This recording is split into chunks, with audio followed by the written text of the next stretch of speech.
Livros ruins acabam roubando o seu tempo para ler bons livros. E o que eu vou fazer aqui hoje é te ajudar a não perder tempo com esses 3 livros.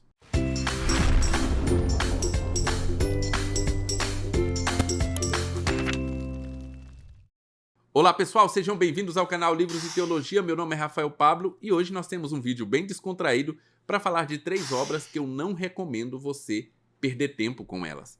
Na verdade, as 2 primeiras obras eu até recomendo por causa da história. A história é interessante, cativante, você acaba sendo preso pela história. Entretanto, o final é tão ruim que acaba estragando a experiência que você teve ao longo da história. Não é que as histórias são perfeitas e o final destrói tudo. Mesmo dentro das histórias você já vê alguns problemas. Entretanto, o final sim é muito ruim e estraga de vez com a sua experiência. Já o último livro que eu vou citar aqui, esse eu não perderia nem o seu tempo, nem o seu rico dinheirinho. Então, simbora. Muito bem, o primeiro livro que eu trago aqui é a minha primeira experiência com esse autor, o Ken Follett, aqui do Homem de São Petersburgo. Eu li esse livro no Kindle, então editor, coloque a capinha aí em algum lugar. E nós temos aqui um livro até bem interessante, com uma premissa bem interessante. O ano é 1914 e o mundo já sabe que vai entrar em guerra, principalmente por causa da Alemanha. A Inglaterra, sabendo disso, sabe que vai precisar da ajuda dos russos. E com isso, marca que o príncipe russo venha para a Inglaterra para que eles possam fechar um acordo de aliança. Ao mesmo tempo, um anarquista russo também vem para a Inglaterra com a finalidade de matar o príncipe russo na Inglaterra, sabendo que se ele conseguir fazer isso, com certeza não haverá acordo de paz. A trama é essa daí e você pode ver que ela é uma trama até interessante. Nós temos o Ken Follett, que é um autor bem experiente, que consegue construir toda a trama ali até bem amarradinha. O problema para mim acontece quando o livro começa a depender muito de coincidências para que a trama siga para frente. Então, a partir ali do meio do livro, nós temos uma coincidência muito forçada. E essa coincidência aqui vai mover toda a trama dali em diante. Então o livro começa a ficar ruim por causa disso, porque nós dependemos dessa coincidência, que ao meu ver foi uma coincidência muito forçada, e essa coincidência inclusive vai culminar lá no final, fazendo com que todo o perigo que o príncipe russo está correndo dependa dessa coincidência. Então não funcionou para mim justamente por causa disso, porque para mim houve uma forçação de barra e essa forçação de barra foi fundamental para que o livro continuasse e tivesse a sua conclusão. O final para mim é realmente lastimável, muito, muito ruim, a ponto de estragar a minha experiência com o livro. O livro tem bons personagens, principalmente a filha do Lorde Inglês que está recebendo o príncipe russo e que é, para mim, o personagem mais interessante desse livro. Então, tem bons personagens, em alguns momentos a trama fica até bem bacana, você consegue se prender, querer saber o que vai acontecer. Entretanto, a partir dessa coincidência para frente, a coisa para mim perde o sentido e principalmente o final é decepcionante. Então, ao meu ver, talvez seria bom você até procurar livros desse autor, mas um outro livro que não fosse tão ruim, ou pelo menos não tivesse o final tão ruim como esse livro aqui tem. Então fica aqui a minha não indicação de O Homem de São Petersburgo, do Ken Follett. Eu vou continuar lendo esse autor, na verdade eu quero ler outras obras desse autor. Eu espero que tenha sido uma infeliz coincidência essa minha primeira experiência com ele. O segundo livro é um livro que eu tô até com pena de mostrar ele aqui, mas realmente não funcionou tanto para mim como eu vejo funcionando para outras pessoas aí. E é esse livro aqui, O Fim da Infância, do Arthur C. Clarke, o mesmo autor de Uma Odisseia no Espaço. Muito bem, também li ele no Kindle, coloca a capinha aí, editor, e vamos falar um pouquinho dele. Então, nós temos aqui nesse livro a chegada de extraterrestres aqui no planeta Terra. Esses extraterrestres logo dominam todo o planeta Terra, não por força, mas por causa da sua inteligência. As pessoas acabam colocando toda a sua esperança na inteligência desses seres.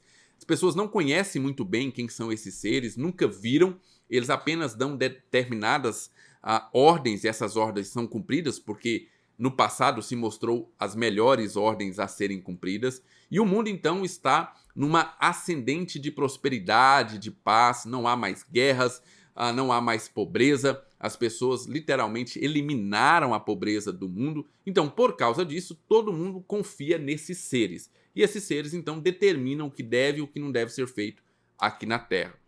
Com o passar do tempo, você fica sabendo que esses seres possuem algumas outras intenções para os seres humanos, ou pelo menos para as próximas gerações dos seres humanos. Muito bem, isso é tudo que eu posso dizer a respeito desse livro, sem dar spoiler para você. Novamente, nós temos aqui uma construção muito boa, até melhor ali do que a do Ken Follett. Durante todo o livro, você fica interessado naquilo que está acontecendo e principalmente interessado em descobrir o que esses seres são, na verdade, e o que eles querem com as próximas gerações aqui dos humanos no planeta Terra. Então, é uma história cativante, uma história de ficção científica muito interessante. Os diálogos são bem interessantes, a forma como existem grupos, né, que não querem aceitar esses seres por acharem que a gente está colocando a nossa esperança e principalmente autoridade demais nesses seres extraterrestres. Entretanto, o final para mim é lamentável. Mas eu lamentei muito o final da história porque ele não amarra as coisas que ele precisava amarrar. Ele não fala aquilo que ele precisa falar. Se durante a história ele colocou certas expectativas, no final da história ele tem que amarrar tudo isso. E infelizmente, ao meu ver, ele não amarrou nada ou basicamente nada e deixou tudo a cargo de você imaginar literalmente o que estava acontecendo. A desculpa que ele dá, o final que ele dá, pode até parecer que é uma explicação, mas ao meu ver foi só uma forma de finalizar aquilo que ele não conseguiria amarrar de outra maneira, ou pelo menos não conseguiu amarrar de outra maneira. Então, para mim, o final é muito ruim. E aí o final estragou toda a experiência do livro, tendo em vista que ele criou expectativas e no final essas expectativas foram todas frustradas. Fico realmente com o coração apertado de colocar uma ficção científica de alguém que é aclamado como autor de ficção científica, mas realmente esse livro não funcionou para mim, principalmente por causa do final. O final pareceu o final de livro do Stephen King.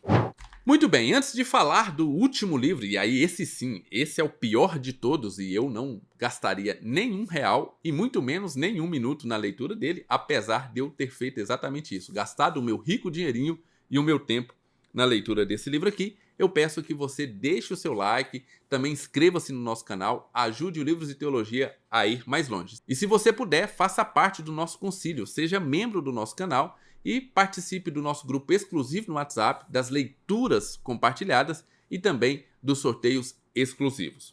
Bem, o livro aqui que eu vou mostrar, eu acho que não é nenhuma surpresa para quem acompanhou o Livros de Teologia em 2021.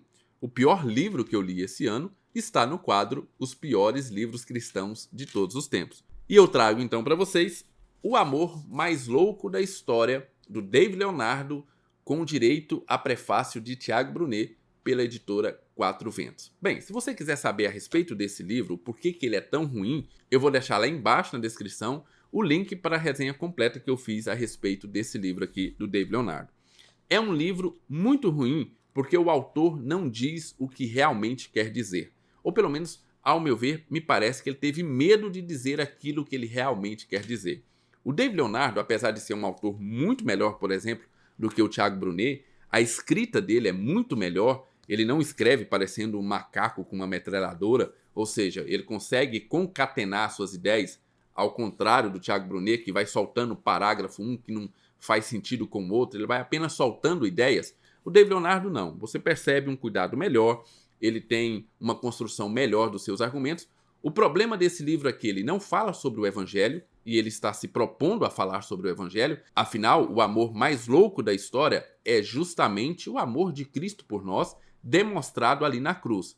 Mas veja, ele não fala sobre pecado, pelo menos de forma direta, e toda vez que ele vai falar sobre pecado, é sempre com palavras muito mais brandas para não assustar o leitor. Então ele não tem coragem de falar realmente sobre pecado, condenar o pecado, falar da gravidade do pecado.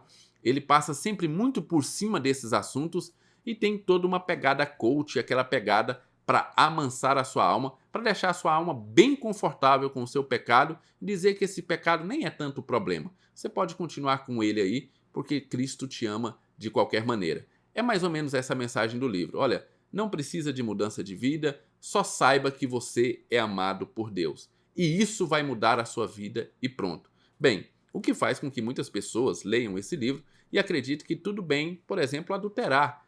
Tudo bem você largar a sua esposa em busca da sua felicidade. Afinal, Cristo quer a sua felicidade. Então, é mais ou menos isso. Aquela pegada coach que vocês já conhecem, um livro muito perigoso, como eu disse, justamente por não falar o que precisa falar, mas deixar subentendido. Como eu disse lá na resenha que eu fiz dele, ele é muito escorregadio. Então, se você acusar ele de alguma coisa, ele pode apontar em alguma parte do livro que ele falou, por exemplo. Ele falou sobre o pecado. Então você não pode falar que ele não falou, mas vai ver o que ele falou sobre o pecado. Você vai ver ele passando aquele pano, que é característico, e principalmente deixando assim bem num cantinho para que ele possa falar mais sobre como a sua vida vai ser maravilhosa e como Cristo quer que a sua vida seja maravilhosa. Dá muita atenção para essa história de pecado, essas coisas estão em demodê. Você precisa mesmo de sucesso profissional, sucesso na sua casa, na sua família e assim por diante. Então, livro perigosíssimo, que eu não recomendo, inclusive acho o livro até mais perigoso do que o do Tiago Brunet, porque o do Tiago Brunet é ruim mesmo, como literatura. Esse não, esse é muito bem escrito e ele vai te levando pelos caminhos que ele acredita ser o evangelho. Muito bem, esses foram os 3 piores livros que eu li em 2021. Logo, logo vai sair vídeo também dos melhores. Obviamente, vamos indicar aqui as boas leituras, ao invés de você perder tempo com esses livros. Veja lá o vídeo que vai sair sobre as melhores leituras e perca tempo com aqueles livros. Ou, na verdade, ganhe tempo com aqueles livros. Eu espero que você tenha gostado. Não saia sem deixar o seu joinha. Inscreva-se no canal, caso você não seja inscrito. Fiquem com Deus, um grande abraço e até o nosso próximo vídeo.